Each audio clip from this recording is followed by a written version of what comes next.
Welcome to the Man Cave Podcast. This is your escape for real, unscripted conversations about sports, hobbies, life, and storytelling. No scripts, no forced takes, just Man Cave talk. Now, here's your host, Dan Casper.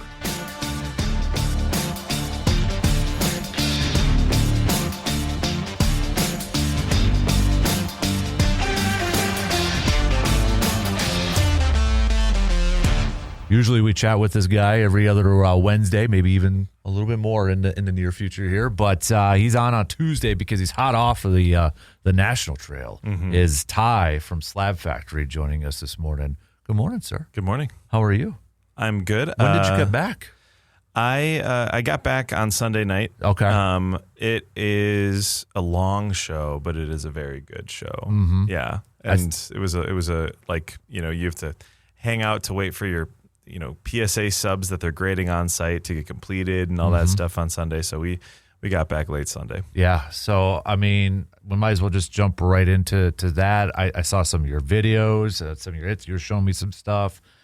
For anybody who hasn't been there and they're interested in cards or collections or collectibles, is that something, would you recommend, like, hey, bucket list item? Because I always see it, some people like, Brandon Walker from Barstool Sports called it mantiquing, and he was showing some like Space Jam movie posters. I saw those guys actually. Oh, did you? I mean, that's one of the cool things too. Like your audience may or may not know this guy, but like I turned down kind of a lowball offer on a card that I had out on the table from Big Justice, one of the Costco boys or whatever. Okay. Like he's just a kid, very nice kid, but he was trying to lowball me. I said, "Get out of here." Is that the kid that has that phrase? Are you talking about we got the boom? Yeah. Yeah. Is that him? That's him. Okay, I know who that is. Yeah. I think I saw it because my kid was watching YouTube, and we got the boom. Yeah. Okay. Yeah, I know who that is. You saw Grant Williams of the, I guess I don't remember if he's still on the Hornets or if he's moved on somewhere else, but Grant Williams, NBA player, was out there, walk past Logan Paul filming some segment, Was it when he pulled the Jordan? It wasn't that. Like he actually was walking very intensely with the camera on him. He was probably doing some bit and like brushed past a few of us and trash talking Tom Brady again. I don't know, just doing something, right? His hair was like over his eyes, doing something dramatic.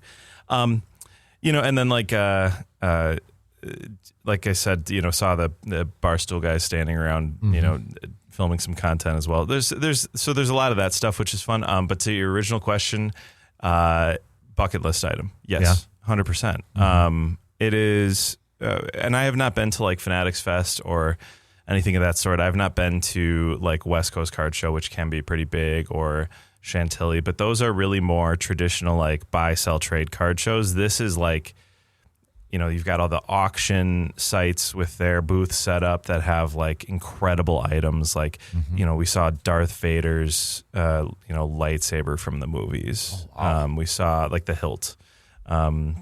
We saw, sections of athletic stuff, like the Hand of God soccer ball, Maradona. Yeah. That's about to be auctioned, and people are estimating $10 million on the price tag there. We saw some warm-up, game-worn stuff from Kobe, from LeBron, from Michael Jordan, all the greats. So, the auction sites have those really cool booths up that are really like a museum, which is very awesome. Whether it's retro video games or cards or game-worn or set-worn or whatever. So that's really awesome. But as far as like the card show aspect itself, it is great. I wouldn't expect to go find awesome prices there on cards and memorabilia. It's people have stuff priced up pretty good. But we sold a lot of stuff as well. If you get a VIP badge, you can set up in the VIP lounge, which is just this big ballroom upstairs. Put your cards out on the table and people start walking around, and it's like its own little card show within the card show. Okay. So we did a little bit of that, moving some of our stuff. But the show itself is a must-see. There's so many cool things going on. If you're a collector who likes to drop off with like for grading or for auction or for, things like that, you can also do so. You can vault stuff for free with Fanatics or PSA while there. There's so many benefits to being there. That's awesome. Yeah, because I saw some of the highlights, not only from you, but from others. And Friday I was talking about, I'm like, man, maybe I need to go do this next year and just mark it off the bucket list. You as a sports historian would get so much out of it. Yeah. Even if you're not buying a ton of cards. The other thing too is like the National has amazing, because like I know your collecting habits. You're like, I want something cool. It doesn't have to be pricey, right? Yep. Like, and so there are so many awesome either whether it's $1 bins or $20 bins, or like, they're usually sorted by year and stuff like that. Some vendors have really great stuff like that, and you might overpay by a couple of bucks, but it's really cool stuff. And like, you can dive into those bins and find things that you don't even find on eBay, Awesome. So it's that in itself makes it really worth the trip. But yeah, as a sports historian that you are, like, you would really, really like that. Now I got to convince my wife to do that next year. It's worth the trip. It's worth the trip for the whole family. Yeah. We saw a lot of families there. Bring Hudson, it's a great trip for families as well. That's awesome. So, can you talk about some of the cards that you picked up from there? Or? And I'll show off some stuff that we picked up. For us, it's a shop trip as well, where we're, distributors are there. We're trying to, learn more about how to increase some of our distribution. We were successful in some of that stuff. You're also talking to I have my Fanatics rep for some of the things that we're going to be able to do with auction cards coming up soon, which is exciting for us and our customers. So some, networking meetings, some important things that we had to get done as a card shop, right? But then we also had some goals with some of our inventory. We have a lot of singles, Pokemon duplicates. We wanted to move a lot of those so that our customers could have fresh new stuff to look at. So we were successful there. And then, as a shop, we had goals of selling some of the inventory that had been sitting for a little while, turning it into new inventory for everyone's eyes. We did that too. So there's new stuff at the shop. I will say that while there's plenty of new stuff at the shops, both Madison and Eau Claire, the bigger thing is that we did come back with some good buying power because we sold a lot of stuff. It was hard to buy at a price that made sense for us because, boy, those prices were just, really inflated. And that was the takeaway for a lot of people. But we did come back with some new stuff, and we have some really good buying power for sports cards right now. So please, if this is the time you've been waiting for to bring in your sports cards, we are looking to buy. But yeah, we did some stuff where, we picked up some cool cards, but we also graded some cards too that we were excited about, and they're available. These couple that I'm showing are a little higher end, but I wanted to show them because they're just such cool, unique cards. This is a 1998 Upper Deck Choice Michael Jordan. We picked it up in a collection a few months ago, and we got it graded. It got a PSA 7, which is right about what we expected. This is a unique one card, yeah, because it's numbered to 100, and so there's different versions of this checklist that are either just the basic one or it's the Choice Reserve that is not numbered. This is the Premium Choice Reserve, which is numbered to 100. There are only, I think I saw 7 of these graded, if I'm not mistaken, maybe even fewer. It's not a lot, and so we were really excited about this one. We have that available in the shop. We also graded this Michael Jordan Netrageous. And this one is, I promise you that a PSA 8 does not even come close to this, but they're very hard to get a 10. And a recent PSA 10 sold for over $50,000. Wow. Ours is not even close to that value, but it is a very popular card when you can get a 10 because these die cuts that have all the different edges and stuff like that, it's very hard for them to maintain that sort of. I was just going to ask that. Is it because it's the die cut? Exactly. Yeah. But we were very happy with an 8. We thought it was maybe a 7 or 8. So I loved those metal cards in the NBA in the 90s. Oh, yeah. Yeah. I can picture a bunch of mine that I still have with those sweet backgrounds. Oh, yeah. Yeah. So cool. Yeah. And they really knew how to make an insert back then. Yeah. Absolutely. I also did some shopping for my own game worn patch PC that we've talked about on here. Yep. This is the kind of stuff that's hard to find otherwise, right? A nice Grant Hill patch auto. That's sweet. Also grabbed a Ray Allen patch auto from his time in the Celtics. I actually, the only one I'm missing from Ray Allen, because I'm getting one from every team. Oh, nice. When I do these, right? That they were an all-star. I was just going to ask for he was an all-star for that team. Yeah. Okay. So I actually have Seattle. I need the Bucks. Oh, nice. And then Penny Hardaway, your guy. Yeah, my dude. I had to pick this one up too. I hadn't gotten this one yet. I actually saw a guy. This is a funny thing you kind of see at the National sometimes. This guy was wearing a shirt, and I saw it multiple days. So either he has multiple copies or he just wore the same shirt every day, which you never know with collectors. Yeah. But it said, Penny Hardaway collector, sell me your Penny Hardaways. So it's just like a walking billboard of like, I'm a Penny Hardaway super collector, sell me your Penny Hardaway cards. So I texted, because you sent me a couple pictures of some Penny cards. Yeah. And I mean, is he hot right now? Is it just kind of the vibe, or big names from the 90s are hot right now when it comes to basketball. Okay. That his market isn't crazy, but it is higher than, you know, some of these other guys for sure. Like he's got a better market than like probably Vince Carter and Tracy McGrady and some of these other guys. Okay. I think that people look at like who was really competing with Jordan in the 90s, and he was one of those guys. Mm-hmm. And, you know, the other thing too is that like it also is, people, for whatever reason, big men don't sell as well typically as guards and, you know, wings. I don't know, you know, like Hakeem doesn't sell nearly as well as Penny Hardaway for whatever reason, right? So stuff like that. Yeah. Gotcha. Interesting. Last thing I'll show is that I did pick up a box of Stadium Club, 1998 Stadium Club. Found it for a really good price. I had been kind of like looking for a Stadium Club from the 90s or early 2000s that I wanted to open while I was there, and I did open a box with our employee at the shop, Joey, who was attending, and we opened this box, and I pulled a Ray Allen, which that in itself is not terribly exciting, but this Ray Allen is the Stadium Club one-of-a-kind parallel, which is numbered to 150. So this is actually a pretty rare card.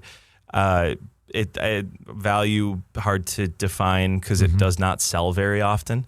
But a really cool one for my personal collection as a Bucks fan. So that was really exciting to pull something good out of that too. Yeah. We actually missed it. We thought it was a regular Chrome card. We kept going. We looked back later and saw that it was numbered to 150. That's awesome. Yeah. That is sweet. Yeah. But that's the kind of stuff you can find at the National. Yeah. You know, vintage boxes like that are really hard to come by otherwise. When I was joking earlier about like, you know, I think I maybe said this to you and not on the radio, but I said that some of these guys have had their booths for 30 years, and some of these guys are a little older and they're literally like falling asleep at their booth. I actually am not kidding. The guy that I bought that Stadium Club box from, his wife had to nudge him to wake him up. Oh, jeez. So I was not kidding about that. Some of these guys are but it's a long grind. It's like 5 days a card show, and it's just a lot. Man. Yeah. So is it one of those that did you go on day one and go throughout the whole day, or? So we showed up day 2, and if you guys are like just looking to go 2 days, one night in a hotel, that should really knock it out, I think. Okay. One day is like is hard to get through. Like this year, a couple of our you know, friends of the shop like did, along with Paul, one of the owners as well. Paul and one of these other friends, they got young kids, like under one. So they were like, we can do one day, and then we got to head back. Yep. So they did a day, and they said they just booked it through the show because like you don't have enough time. You just really don't. It's so massive, so huge. Oh man, you're getting me all hyped up for next year now too. So it's worth it. Let me give you one thing too that was just interesting from it, because we've talked grading. Yeah. There was a bit of a debacle with all the graders, not just PSA, but PSA was the first to announce. Like basically, you showed up, and they typically have a 3-day tier, like where you drop it off at the beginning of the show, pick it up end of show, a 1 day, which is pick it up next day, or a same day, which is like, you know, you drop it off in the morning, you pick it up later. And, you know, prices vary, you know, wildly there. Right. They were behind on all of those. And to the point that on the first day, so on Wednesday, they had so many people drop off 3-day that they shut down the 3-day tier on Wednesday night. Holy cow. So before people even showed up Thursday, they could not submit 3-day. Wow. So all the 1 days turned into 3 days, even though people were paying 1 day prices. All the same days turned into 2-3 days. Like it was a bit of a debacle. And like Beckett shut down their on-site services after 2 days. Wow. CGC, I think, graded on-site the whole time, maybe up until the end. But, you know, it was a really interesting, you know, like debacle on the grading side of things, because this was the most heavily attended national by a lot. Wow. So like with all the, I mean, we've talked about grading quite a bit and the influx and the delays. Is it simply people are just looking to get them graded to resell them, do you think? Sometimes. Or is I it think just that PCs? when it's the show, it can be one of two things, right? Sometimes people wait to do their really high value stuff until then, because then they don't have to ship it. They don't have to trust USPS or UPS or whatever. Right. And then it's also because PSA upcharges based on value. You know, if you're going to be paying that much anyway, you might as well do the one day or the something like that, or the same day, right? If you're going to get upcharged for that value anyway. So there's a lot of that, but then it is a lot of like, you know, you're calculating that cost. You're like, if I do the 3-day and I'm able to pick it up at the show and move it at the show, is that worth it to me? Probably, right? So like there's definitely a value, you know, proposition there. That people are thinking about when they're doing that kind of on-site grading. But I think the biggest thing with on-site grading is like, I don't have to ship it. I can just drop it off. And then if I'm lucky, I can take it home with me that same week. Interesting. I got a couple questions kind of related to this, if you don't mind. So 'cause earlier you're talking about, you know, more buying power. Somebody had texted in. Can you explain what the Topps Chrome buyback is? They've heard that before. Absolutely. So Topps Chrome buyback is, and the NFL and UFC one, or at least NFL just closed. But it is where the MVP, and in baseball, so it's MVP of both leagues. In football, it was Matthew Stafford this past year. But the MVP of the league has a buyback where the Topps Chrome base card gets you $20 of credit. Now, we're getting set up as a shop that like literally takes the buybacks to the point of like, you know, the goes to credit. We right now just cash out at that number. Okay. Because we then eventually get that credit as a store. I mean, that's how it works at all the stores really, but like you can do it as credit or cash. But basically, for a base card, you get $20. For a refractor that's not numbered, you get $40. For a numbered card, I believe, and now I'm blanking on what it goes. I think it might be $100 per card for numbered like Matthew Stafford cards. But again, that one just closed at the end of July.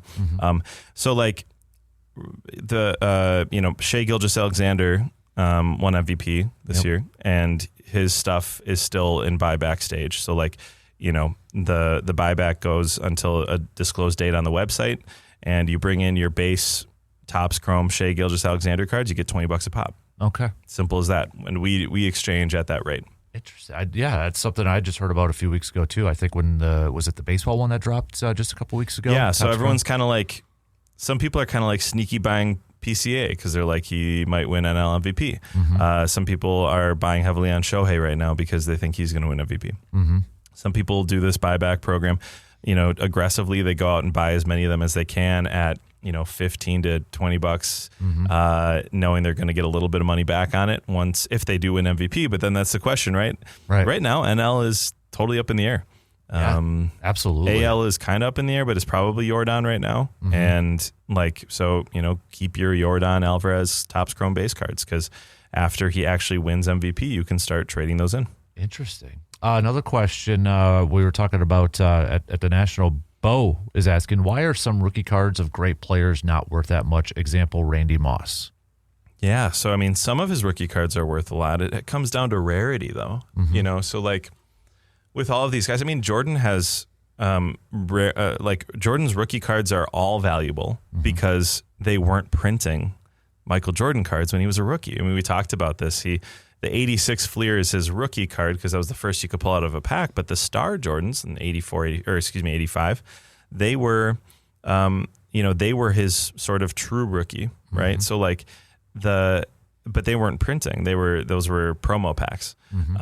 So it depends on the era that they're in. You know, like right now, you know, in the early 2000s, they weren't overprinting Topps Chrome, so Topps Chrome LeBron rookies are valuable. But like you can find a lot of LeBron rookies for $5 to $10, you know, that are, you know, they're like just paper stock, you know, some random upper deck set, whatever. So it really just depends on how many were printed and how desirable the set is.